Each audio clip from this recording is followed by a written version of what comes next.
semuanya, pada kesempatan kali ini saya akan menjelaskan etika dan agama dalam adat istiadat. Fungsi etika dalam adat istiadat itu adalah mengatur perilaku.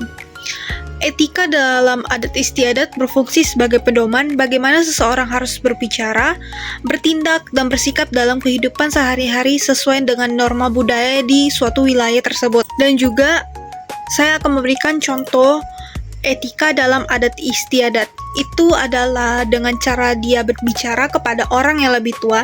Kalau kepada orang lebih tua, kita akan harus menggunakan bahasa yang lebih halus dan juga bahasa lebih sopan kepada orang tua atau misalnya tokoh adat.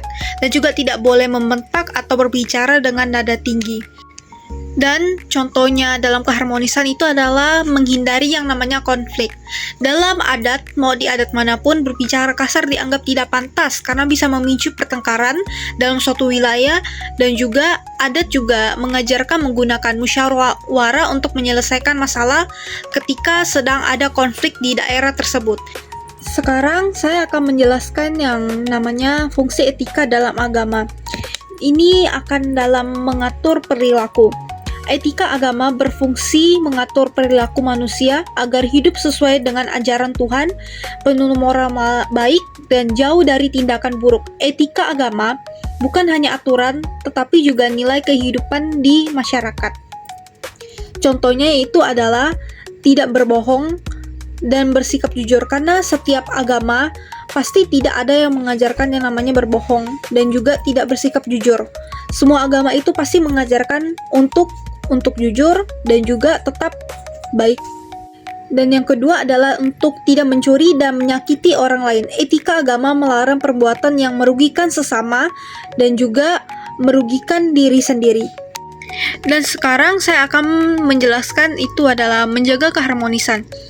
Etika agama menjaga hubungan harmonis dalam dua arah, yaitu bisa pertama hubungan manusia dengan Tuhan, dan yang kedua hubungan manusia dengan sesama manusia.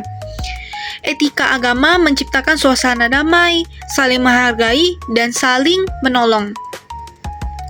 Dan juga contoh penerapannya dalam kehidupan sehari-hari yaitu adalah toleransi antar umat beragama, dan juga agama mengajarkan untuk saling menghormati dan tidak menghina orang yang berbeda keyakinan dengan kita.